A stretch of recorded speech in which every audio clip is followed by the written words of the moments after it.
Et si on ouvrait la fenêtre en grand ? Bienvenue, merci d'être à l'écoute. Vous avez rendez-vous avec votre podcast Ouvrons la fenêtre. Je suis Sophie Noailles, journaliste, et je souhaite continuer à donner la parole dans un monde où tout se vaut pour y voir un peu plus clair et puis comprendre. Je vous invite donc au fil de mes émissions à ouvrir ensemble nos fenêtres grâce à des tranches de vie qui font sens, des livres et leurs auteurs, des personnalités qui nous emmènent par les chemins de traverse pour nous aider à élargir nos horizons et nourrir notre réflexion. Allez, ouvrons la fenêtre, le podcast aéré est fait pour vous, c'est parti. Bonjour à tous, je suis très heureuse de vous retrouver pour ce nouvel épisode d'Ouvrons la fenêtre. Vous le savez, ce podcast s'intitule aussi le podcast aéré et il n'aura sans doute jamais aussi bien porté son nom avec ce nouvel épisode que je vous propose aujourd'hui.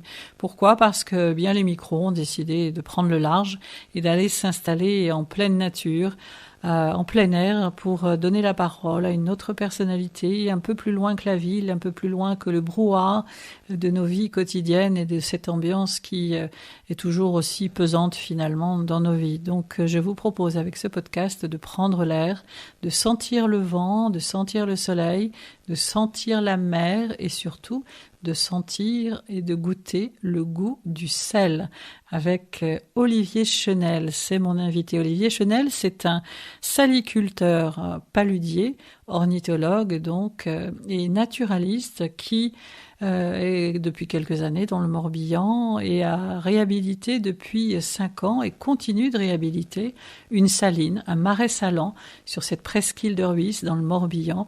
C'était un marais salant qui était tombé en désuétude depuis plus d'un siècle et pourtant qui avait été exploité de façon séculaire pour produire du sel. Vous le savez, le sel dans le Morbihan et principalement dans la presqu'île, ça fait partie de l'histoire, ça fait partie du patrimoine et de la vie de ses habitants.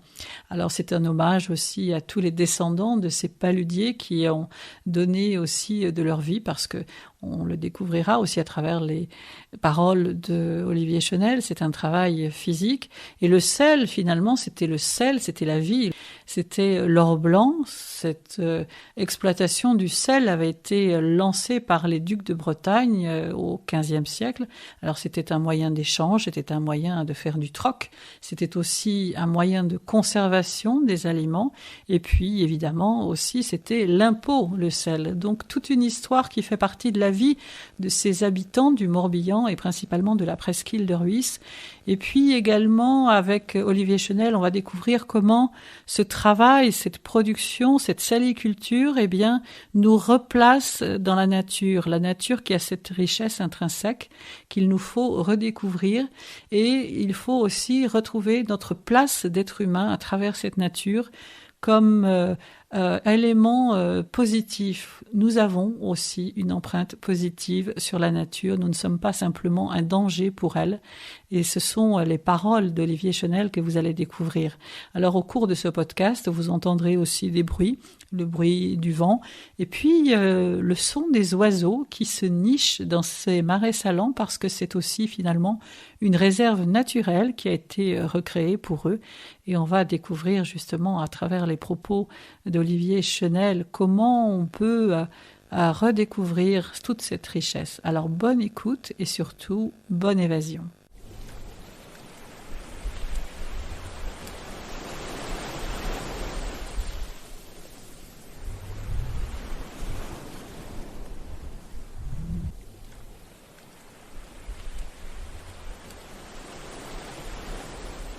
Bonjour Olivier Chenel. Bonjour. On est dans un endroit extraordinaire, magique. Est-ce que vous pouvez nous décrire ce lieu où nous nous trouvons en plein air aujourd'hui ? C'est exceptionnel pour Ouvrons la fenêtre. Eh bien, en fait, on se trouve dans le Morbihan. Alors, il ne faut pas trop dire exactement où c'est pour pas qu'il y ait trop de monde.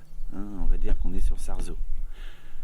Et comme il n'y a pas de panneau pour trouver, les gens chercheront parce que j'estime que ça se mérite, ce lieu se mérite. Voilà.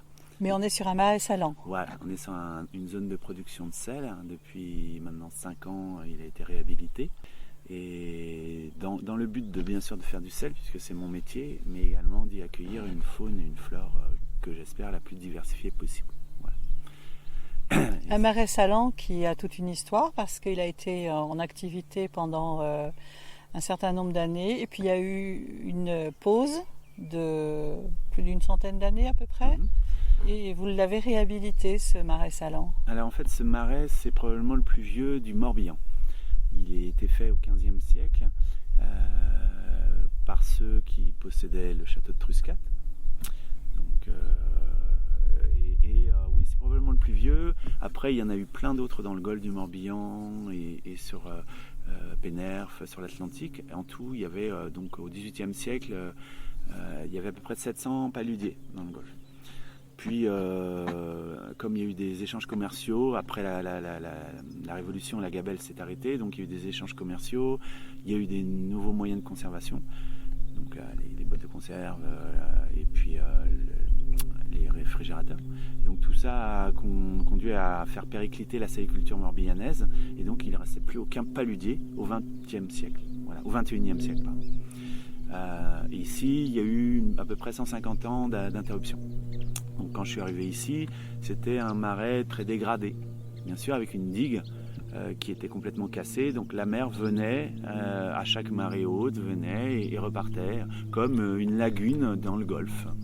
Voilà. Et la priorité, bien sûr, c'est de refaire la digue et donc de poldériser, de faire ce qui a été fait il y a 5 siècles, c'est-à-dire que quand les paludiers sont arrivés, souvent de Guérande, puisque c'est eux qui connaissaient la technique, puisque ça faisait quand même 12 siècles qu'ils la pratiquaient.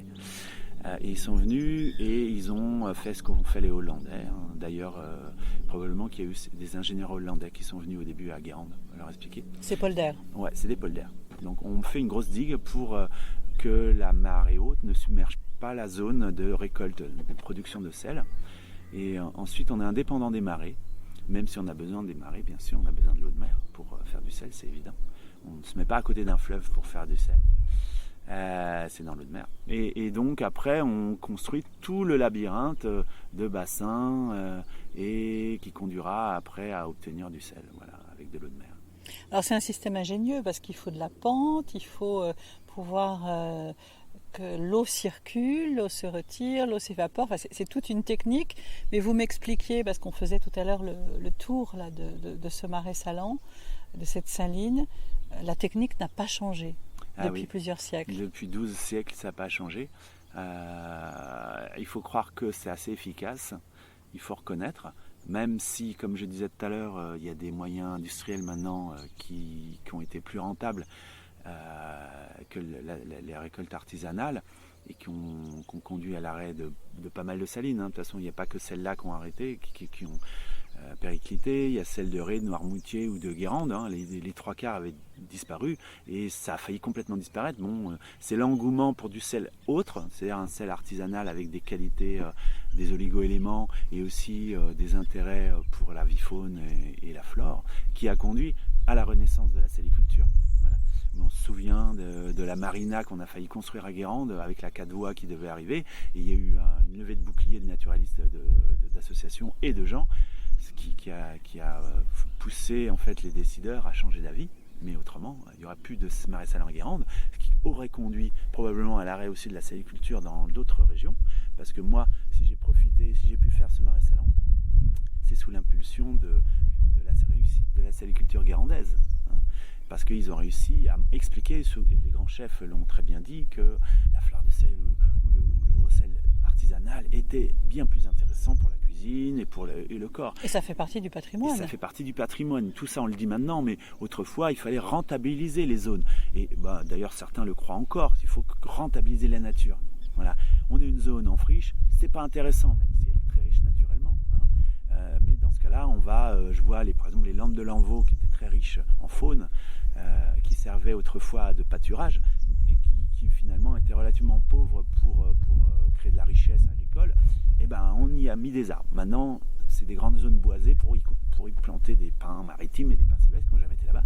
Enfin voilà, donc on veut rentabiliser les marais. Donc les marais d'où notamment on en a fait des décharges où on les a remblayés pour faire des zones pavillonnaires. Donc on veut rentabiliser la nature. Maintenant, depuis quelques décennies, on en parle beaucoup, on n'agit pas toujours, mais on est dans l'idée que la nature a une richesse intrinsèque, qu'il faudrait d'ailleurs évaluer pour savoir à quel point on la dégrade.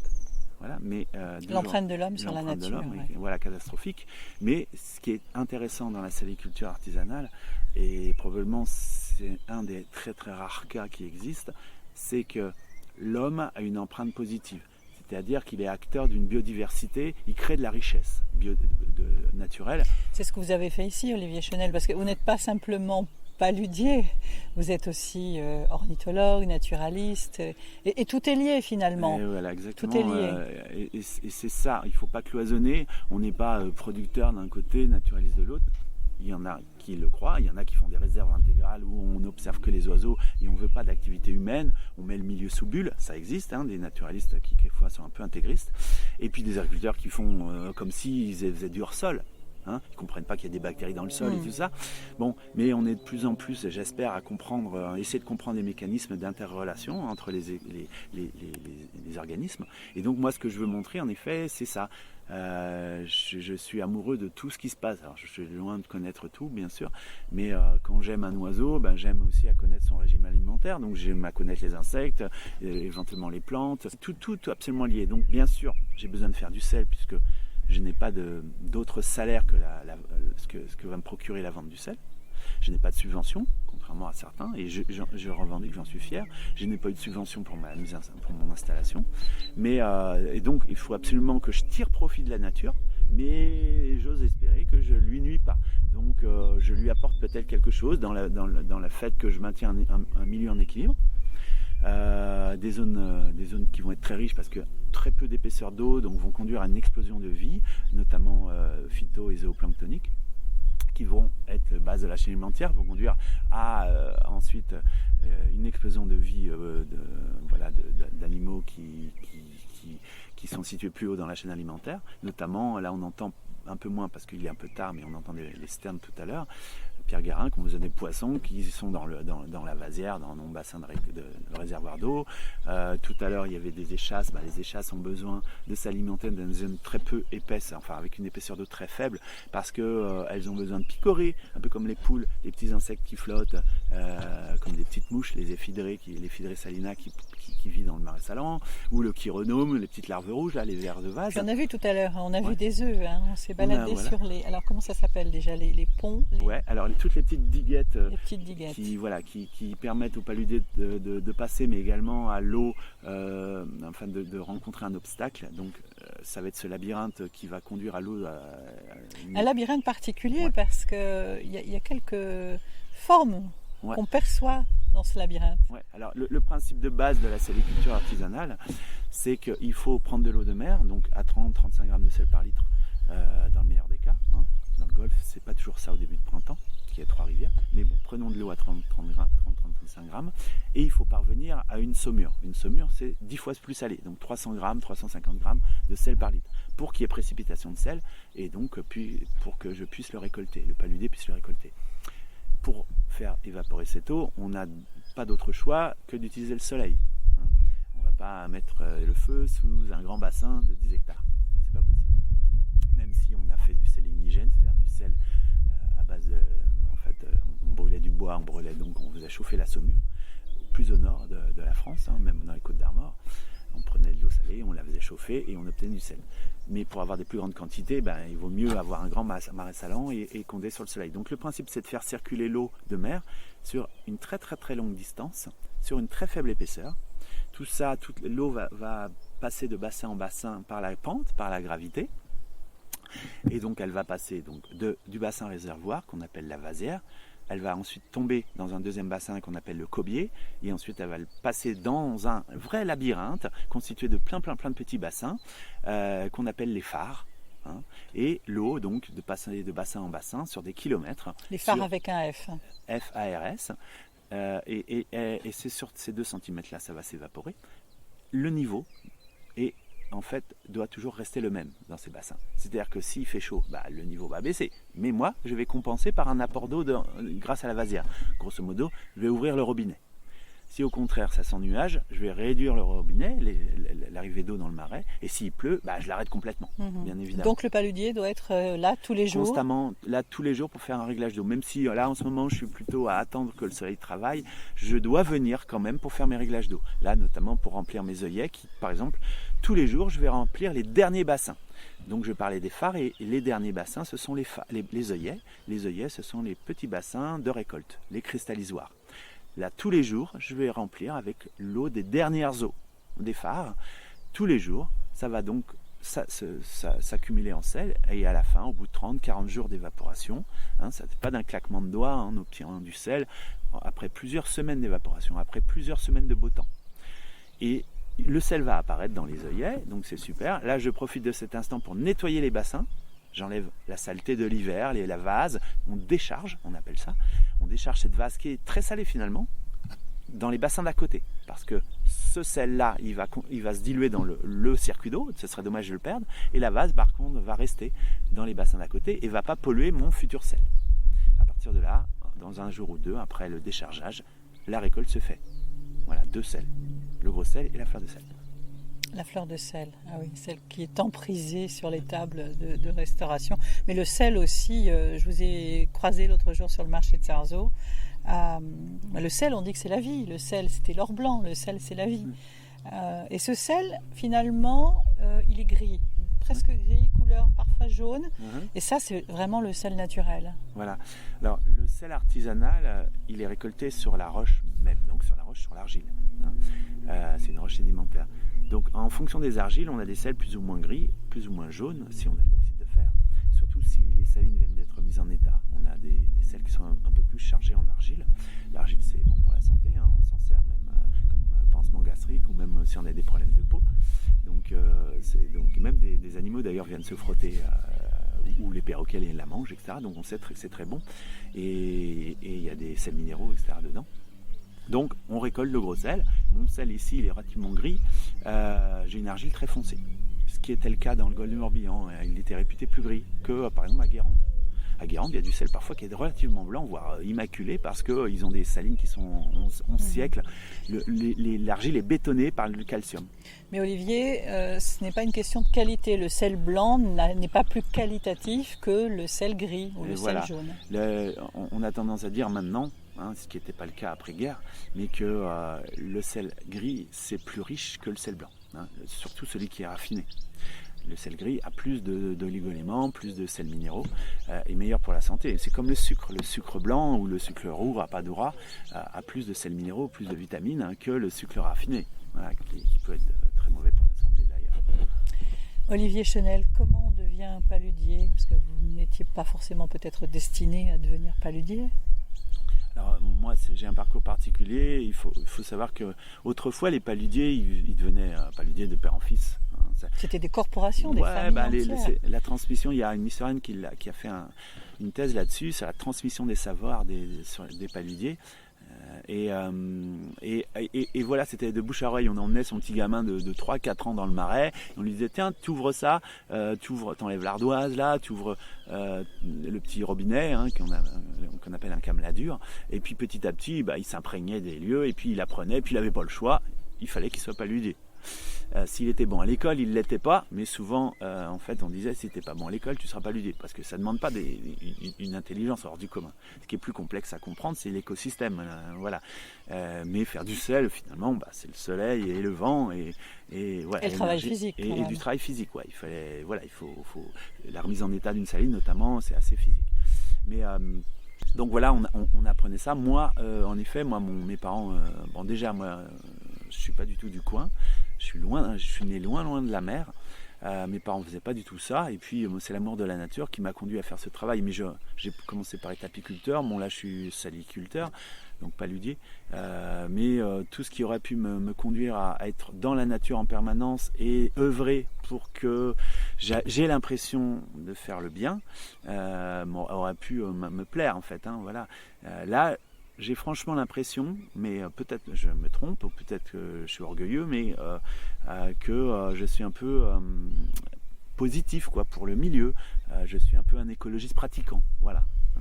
Un vrai écologiste. Peut-être que je me fourvoie et que finalement Non, mais ce qui est extraordinaire, c'est que quand on parcourt cet endroit, dès l'arrivée, alors on tombe sur des ardoises où il y a écrit à la craie des messages, des explications de façon très pédagogique, parfois de la philosophie aussi, avec des dessins. C'est aussi cet objectif-là de mobiliser, de sensibiliser ceux qui viennent ici vous voir ou simplement se promener, les sensibiliser et puis leur faire comprendre aussi où ils sont. Alors, en fait, c'est un outil pédagogique à Marais-Salon, puisque comme je le disais tout à l'heure, on a tendance à penser que l'homme est un destructeur pour l'environnement. Il y a certains naturalistes qui le croient. Et moi, je pars du principe que si on existe sur cette planète, c'est comme pourquoi la mouche existe et pourquoi le lézard existe, nous on existe. Donc on fait partie d'un tout. Et donc on a notre place. Et ici, ça le démontre, c'est que je suis un des maillons d'une chaîne. Si je disparais, l'écosystème disparaît. Disons qu'il n'est plus en équilibre. Et cet équilibre permet une diversité. Et j'ai besoin que les gens viennent ici en se disant tiens, je suis peut-être, on est capable de tous en œuvrant, alors pas forcément en créant Marais-Salon, mais en faisant son jardin, en faisant plein d'activités, on est capable finalement de collaborer avec la nature, d'être en harmonie avec elle. On n'est pas des monstres, mais simplement il faut se poser des bonnes questions, quoi. C'est vrai que parfois on utilise trop la voiture, etc. Mais on culpabilise beaucoup, on nous fait culpabiliser, souvent nous les petits, et il y en a des gros qui polluent beaucoup plus que nous. Mais donc ici, il y a aussi cet engouement depuis quelques années de gens qui sont un peu désolidarisés de la nature, mais qui ont envie de se rapprocher d'elle. Mais par contre, qui n'ont pas forcément les connaissances, et puis ils ne savent pas comment avancer sans dégrader éventuellement. Je joue un petit peu l'intermédiaire. Voilà. Et aussi, comme c'est un milieu fragile, j'ai eu à cœur aussi de leur expliquer qu'on ne peut pas tout faire. Ouais, on ne peut pas en prendre son chien et puis le laisser vagabonder ici. On risque de tuer des oiseaux et de dégrader les fonds, bon, ça soit dégoûtant à la fin. Par exemple, on ne peut pas crier, on ne peut pas parler fort. Là, voilà, ça pour moi c'est ça. Alors, les oiseaux se satisfont assez rapidement du cri des hommes. C'est assez fou. Et même de la présence humaine, puisque j'ai constaté ça. Là, on entendait le gravelot, c'est pour ça que je m'étais interrompu. Si on va sur des zones comme notamment le château de Sucigno, il y a un marais, un très beau marais, un ancien marais Salon. Il y a 100 000, 150 000 personnes qui passent devant tout le temps pour aller à la plage ou aller au château. Dans ce marais-là, il y a beaucoup d'oiseaux qui sont très peu farouches parce que les gens restent sur le chemin et finalement les oiseaux se sont dit bon, finalement c'est pas un danger. Et ils nous ont intégrés. Voilà. Donc c'est pas forcément la présence humaine n'est pas forcément négative, mais par contre il suffit d'une personne qui ne joue pas le jeu, qui prend son chien ou qui a un fusil bien évidemment, ou qui a des comportements qui sont pas corrects. Voilà. Donc c'est pour ça que je veux informer l'homme à sa place, mais par contre il faut qu'il se prenne en compte voilà, ma petite réglementation locale. Et ensuite, quand il ira ailleurs, il aura peut-être des armes pour voir plus de choses, parce que c'est vrai qu'en allant trop vite, en parlant trop fort, surtout quand on est en famille. Alors, en famille, on a tendance à parler fort, à parler entre eux, entre nous, etc. Il faut aller à petits pas, bien sûr, pour découvrir des choses. C'est ce que j'essaie. Et comme mes petits panneaux, donc mes petites ardoises, il y a à chaque fois des petites informations. Il n'y a pas beaucoup à lire. On n'aime pas trop lire. Donc petit à petit, on va doucement. Alors après, il faut quitter des yeux les ardoises de temps en temps pour regarder ce qu'il y a autour. Pour lever la tête. Ça c'est encore une autre étape. Et tendre l'oreille. Voilà. Mais bon, c'est le but. Et puis c'est très rudimentaire, ça me coûte pas cher. Je leur dis, j'ai pas de subvention. Donc c'est la simplicité par rapport à tout ce qui peut se faire un peu, notamment. Je reparle du château de Sucigno où là ils ont des dizaines, des budgets qui sont colossaux. C'est pas la même chose. Les gens vont aller voir autre chose là-bas. On n'est pas en concurrence. Les gens qui veulent voir la nature, c'est fabuleux. Mais là, on est interpellé par ces ardoises quand même. Et puis on apprend quels oiseaux on va pouvoir observer, comment l'oiseau se comporte, quelle taille il a par rapport à un autre oiseau. C'est cette comparaison aussi qui va nous faire retenir aussi. Ouais. Quelle espèce se trouve là.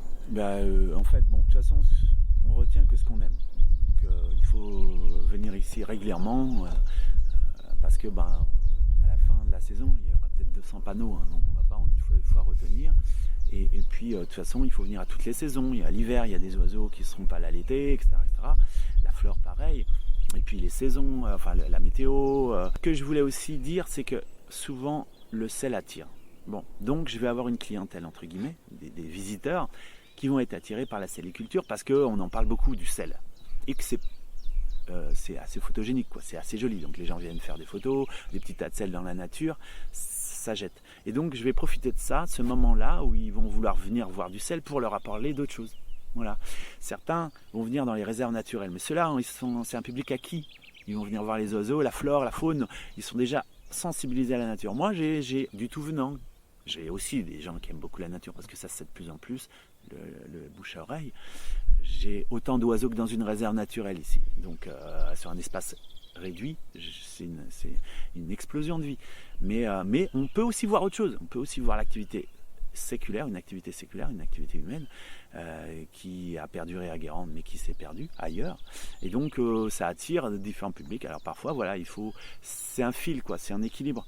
Parfois, je dois faire une petite réflexion. Tout à l'heure, on en a parlé, il y avait des adolescentes qui ne respectaient pas. Je suis allé leur dire, parfois plus ou moins gentiment, ça dépend de mon humeur. Mais j'espère que j'essaie de prendre des gants parfois, quand même. Mais voilà, donc c'est intéressant, j'aime bien rencontrer les gens. Voilà, rester échanger. Dans son... Bah oui, parce que vous avez un territoire riche, mais vous le gardez pour vous. Ah, c'est frustrant. Je pense que n'importe qui est... Bon, maintenant, on voit dans les réseaux sociaux, c'est le cas. C'est-à-dire qu'on filme tout et on montre au monde entier. Mais là, localement, vous pouvez descendre ici, aller voir in situ, mieux que voilà. Et puis moi, je suis content que les autres aient les yeux qui brillent. Ça, s'ils sont émus par les mêmes choses que moi, c'est quelque chose, c'est un échange qui est phénoménal. C'est mon carburant, en fait. Si j'ai du sel, c'est super. S'ils m'achètent du sel, c'est chouette. C'est encore mieux. Mais alors, en plus, si j'ai ça, au final, je suis vraiment heureux. Olivier, il faut préciser que là, les micros sont posés. Donc, on est sur la saline et les micros sont posés sur un coffre qui contient du sel. Alors, c'est marqué. Je montrerai la photo sur le site, mais sel service. Ça veut dire que vous faites confiance aux personnes qui peuvent venir se servir en sel. Et verser, voilà. 1,50 € par kilo. En fait, pendant des années, alors j'avais un autre marais salant à Saint-Armel que j'avais remis en état. Donc maintenant, il y a 2 marais salants en activité dans le Golfe. Et dans mon autre marais salant, pendant des années, je ne vendais rien. Parce que j'estime que c'est un peu faire injure au lieu. Je voulais que les gens viennent découvrir le milieu, mais pas viennent au magasin. Je constate... c'est encore le cas et peut-être encore plus maintenant, c'est que maintenant tous les lieux qui émeuvent un peu les gens, on les attrape comme ça au collet, puis à la sortie il y a un magasin, quoi. Faut qu'ils repartent avec quelque chose. Voilà. Alors soit les enfants, ils vont à la réserve de Séné, je veux une peluche d'Avocette, ils vont au château de Sussigno, ils ont droit au médaillon. Enfin, à chaque fois on profite de l'instant où ils ont été venus pour leur truc. Bon, moi j'ai plein de gens émus, c'est sûr que j'aurais pu faire un magasin là. Je suis allé au marché dimanche, j'ai pas vendu grand chose au marché, il n'y a pas grand monde au marché le dimanche après-midi ici, mais c'était un peu trop noir de monde, donc j'aurais cartonné, mais j'estimais qu'on perdait un peu de l'âme du lieu.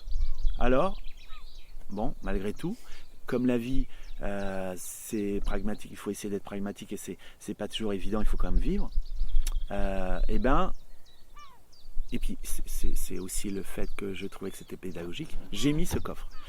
Alors ça veut dire quoi? Je ne vends donc que du gros sel. Le gros sel est mis dans ce coffre.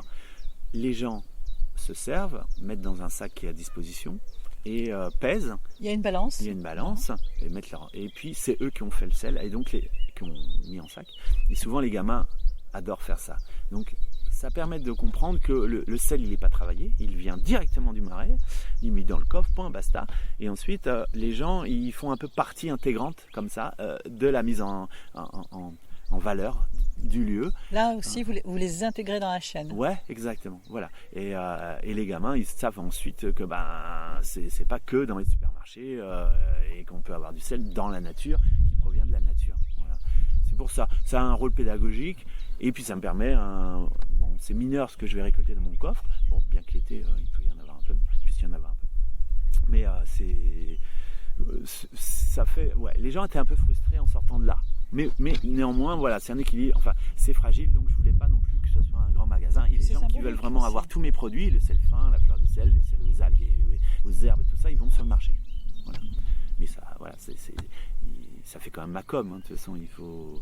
Alors c'est là où c'est délicat. Hein, c'est que je veux pas qu'il y ait trop de monde, donc il n'y a pas de panneau pour trouver. C'est marqué, hein, ouais. Limité à peu près 15 personnes voilà. sur le site. Et je veux pas de groupe important, ouais. Donc et derrière, parce que je disais tout à l'heure, beaucoup de monde, ça dégrade pas forcément.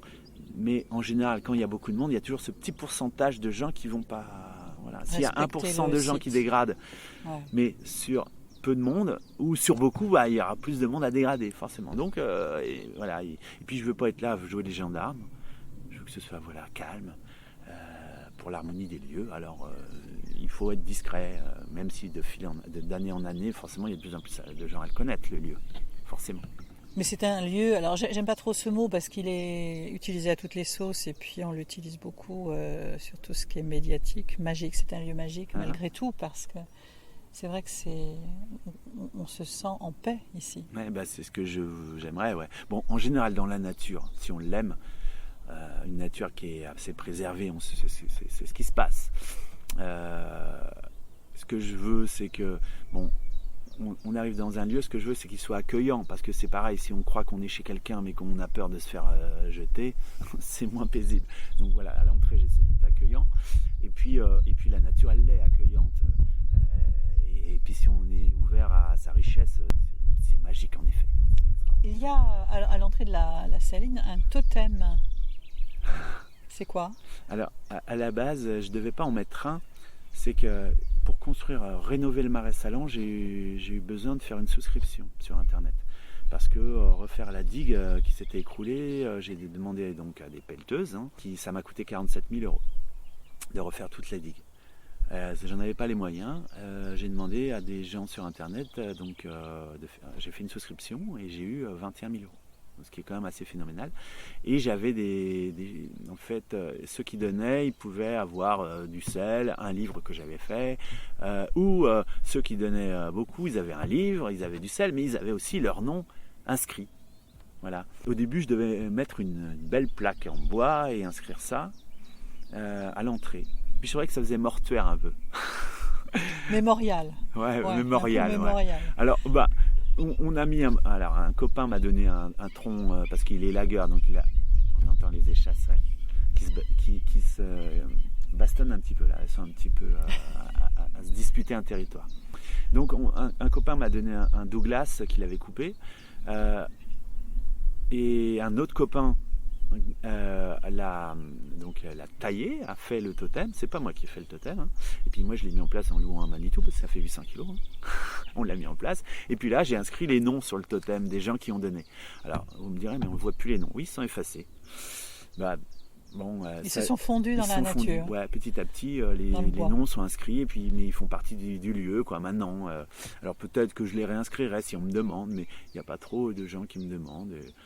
Mais voilà, c'est grâce aux gens aussi dès le départ que j'ai pu avoir les sous, puisque je voulais pas de subvention. J'aurais pu en avoir. J'ai eu le soutien de la mairie ici, de Sarzeau, du maire, pour avoir l'autorisation. C'était un peu nul au niveau administratif. J'ai même eu des gens qui y sont opposés. C'est pour ça que je parlais de naturalistes intégristes. Enfin bon, donc ça c'est derrière moi, mais toujours est-il que s'il n'y avait pas eu cette aide financière, j'aurais pas pu le faire. Et donc ces gens-là, ils peuvent venir, mais c'est un peu chez eux aussi. Moi, je pense que c'est un peu chez tout le monde. Ils font partie de l'aventure. Ils font partie de l'aventure, ouais, voilà.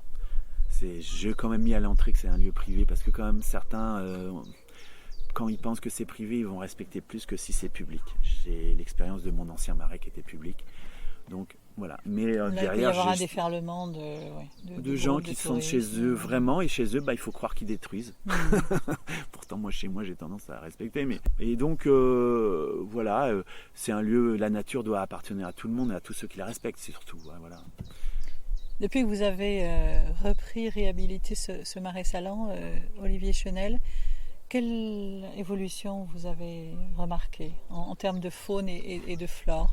Justement, cette nature a repris ses droits, est revenu, s'apprivoise maintenant dans ces magnifiques endroits? Alors, c'était ça un peu le but quand même en tant que naturaliste, même si je disais que il me fallait que je fasse du sel, mais moi je ne me vois pas produire du sel sans oiseaux, sans faune, sans flore. Et en quelques années, de 0 sterne nicheuse, je suis à 160 couples cette année, enfin l'année dernière, au printemps dernier, donc j'espère cette année j'aurai encore une inflation.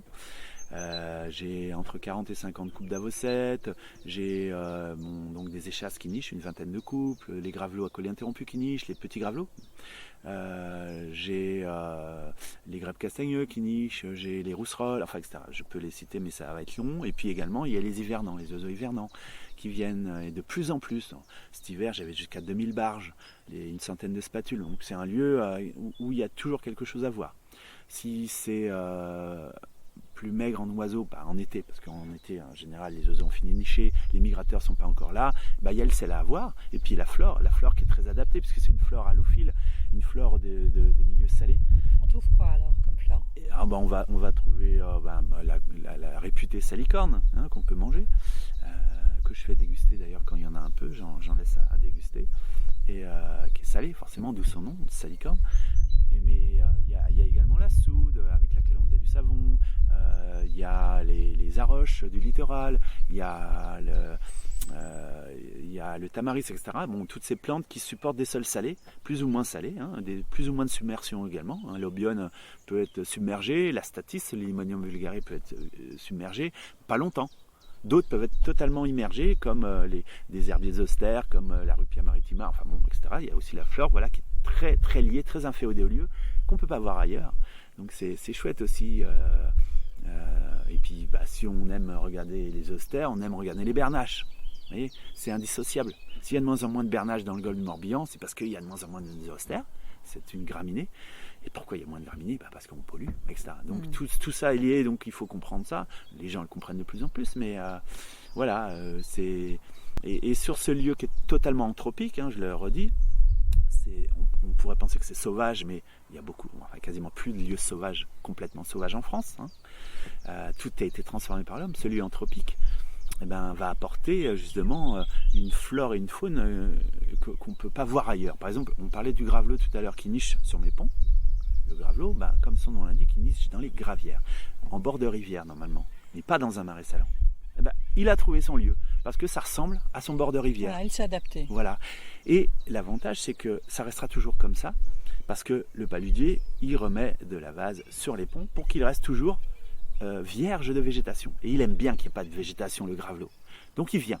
Par contre, le paludier doit faire attention à ne pas faire une omelette. Parce que, à ne pas marcher sur les œufs. Et voilà. C'est très fragile. On les a vus tout à l'heure, ces petits œufs, qui se fondent en fin de compte, comme le caméléon, qui se fondent dans l'argile. Voilà. Le gravelot va simplement gratter l'argile et pondre ses 3 ou 4 œufs, ça dépend de l'espèce de gravelot.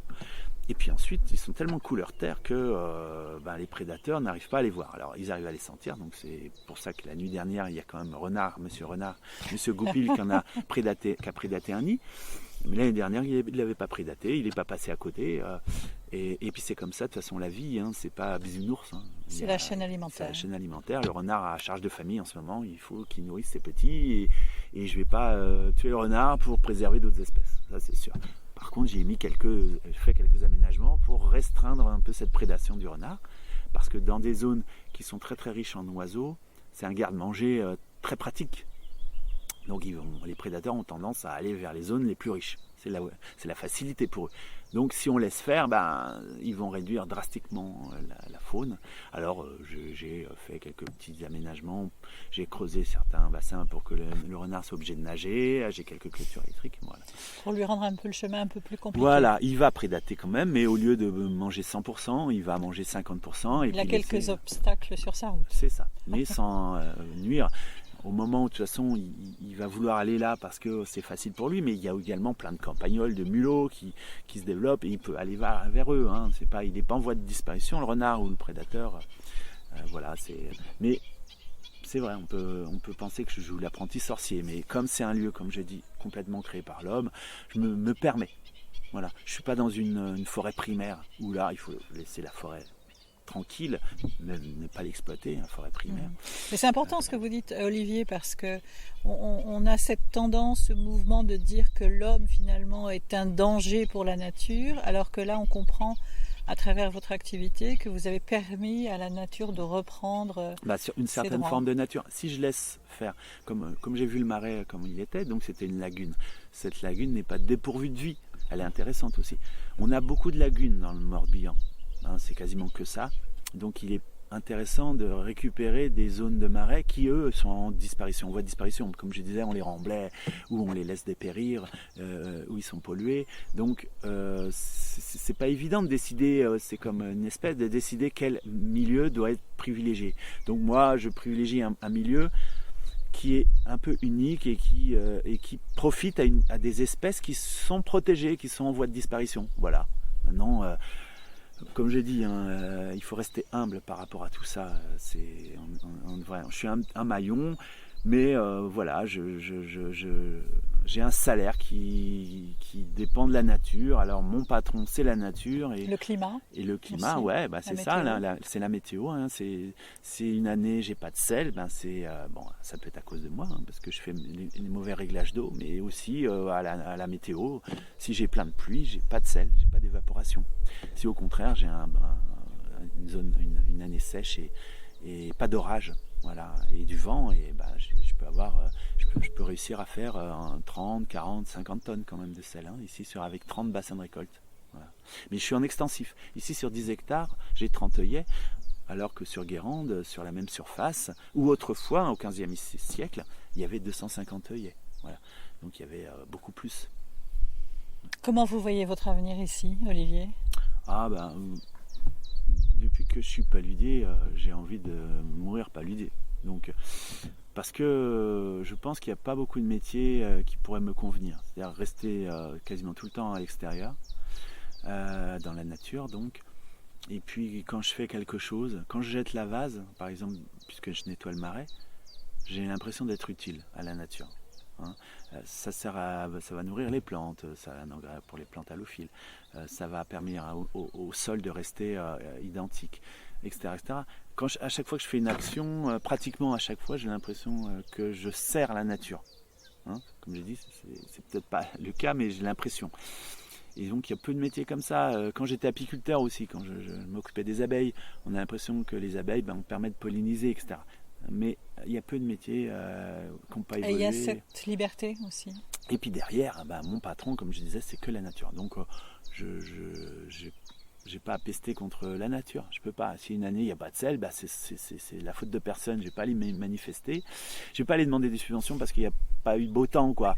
Là, en ce moment, avec le gel, les agriculteurs vont manifester et vont avoir des aides. Bon, c'est bizarre, puisque ça risque d'ailleurs de se reproduire avec le dérèglement climatique. Et puis en plus, on signe avec la nature. On a un contrat avec la nature.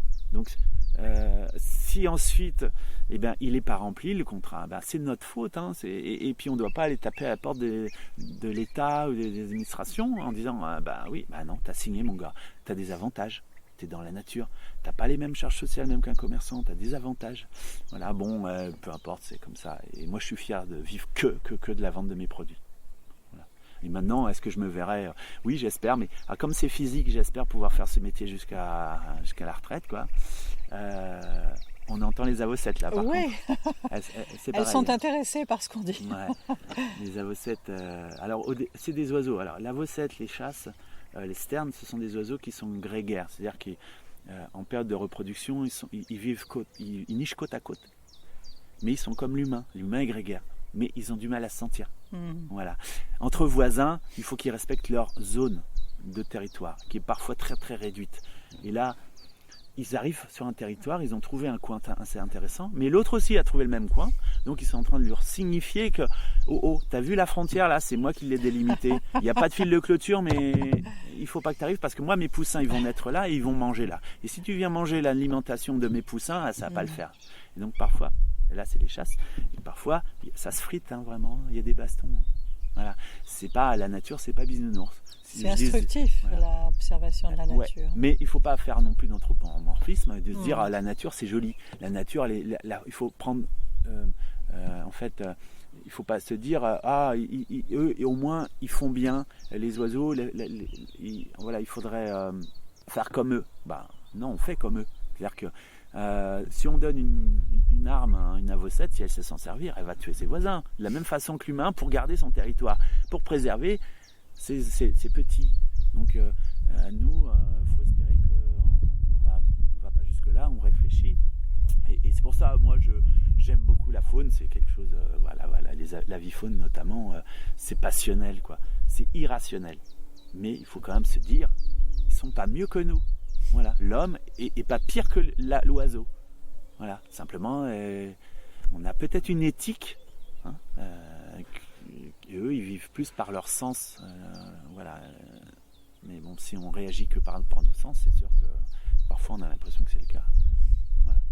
Olivier Chenel, ce podcast s'intitule Ouvrons la fenêtre et c'est la question traditionnelle que je pose à mes invités. Alors, si vous aviez à ouvrir une fenêtre, là, aujourd'hui, dans les jours à venir, quelle fenêtre voudriez-vous ouvrir ? En ce moment, c'est délicat parce que moi, je suis quelqu'un qui peut être optimiste et pessimiste. Je suis optimiste parce que, j'en parlais tout à l'heure, il y a de plus en plus de gens à s'ouvrir à la nature, à ouvrir la fenêtre pour découvrir ce qu'il y a derrière. Mais il y a aussi beaucoup de gens en fait, qui continuent à refermer cette fenêtre sur la nature et à continuer leur petite vie. Donc on dit le monde d'après, mais voilà, donc bon, voilà, j'ai quelquefois de l'espoir et puis donc là, moi, quelle fenêtre je voudrais ouvrir? Je ne vais pas dire j'aimerais que les gens aient conscience de ça. Ça fait 30-40 ans qu'on leur dit qu'il faut qu'ils aient... Même moi, je dois me remettre en question, bien sûr. Je dois moins prendre ma voiture, je dois moins prendre du plastique. Et c'est difficile parce que rien n'est fait pour nous faciliter la tâche. Les industriels. Moi, je dis qu'on nous culpabilise, nous petits, mais moi, j'aimerais que les politiques, que les pollueurs soient les payeurs. Et les plus gros pollueurs, c'est pas l'individu. C'est les industriels, c'est même les États parfois, etc. Donc voilà, moi j'aimerais qu'on soit plus soudés parce qu'on est un vrai lobby, nous citoyens, par rapport à certains lobbies. Moi, par rapport à la chasse, ils sont 1 million, ils sont plus puissants que les 50-60 millions de citoyens qui sont contre la chasse, donc c'est très fort ça. Nous, on pourrait être 50 millions de lobbies citoyens écologistes à lutter. On a du mal. Bon, ça, c'est difficile d'être... c'est difficile, même, je parlais de naturalistes intégristes, même entre ceux qui veulent préserver l'environnement, on n'arrive pas à s'entendre. C'est pas facile, donc, ouvrir une fenêtre, j'ai aucune prétention. Autrefois, gamin, jeune, là, bien sûr... Je voulais changer le monde, je voulais que les gens viennent dans un lieu parce que j'ai toujours voulu être naturaliste et gérer une réserve au départ. Je gère ma réserve maintenant, c'est un peu un aboutissement, c'est ma réserve quelque part. Et je voulais que les gens viennent dans ma réserve, entre guillemets, et qu'ils changent. Et notamment, j'ai reçu jusqu'à 30-40 classes par an gratuitement et je voulais que les gamins soient imprégnés de ma philosophie et puis qu'ils changent. Mais ça se fait pas comme ça. Ça se fait petit à petit et on le voit bien, ça se fait très lentement. Alors malheureusement on sait qu'on va dans le mur, mais donc qu'est-ce que je pourrais dire, ouvrir la fenêtre, je crois que petit à petit, voilà, et puis il faut garder espoir, mais parfois je l'ai plus, on va dire qu'ici là, aujourd'hui, au printemps, garder l'espoir. Voilà, au printemps, les oiseaux arrivent, les gens arrivent paisiblement, et là je suis rempli d'espoir, on va dire ça, voilà. Merci beaucoup Olivier. Merci à vous. Merci beaucoup à mon invité. Pour en savoir plus, rendez-vous sur le site du podcast ouvronslafenêtre.fr. J'espère que ce nouvel épisode vous aura plu. J'attends vos commentaires et vos suggestions. N'hésitez pas, surtout, ça me permet de progresser. Et puis ça me donne des idées aussi d'autres invités. Et puis d'autres aussi viennent me trouver et se proposent.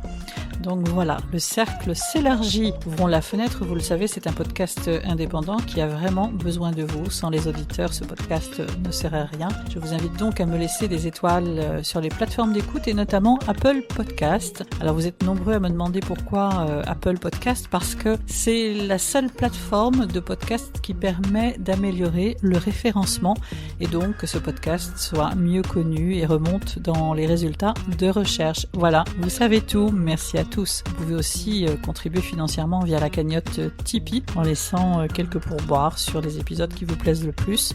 Alors merci vraiment de votre fidélité et de votre confiance. Et puis je vous dis rendez-vous la semaine prochaine et surtout en cette période, portez-vous bien.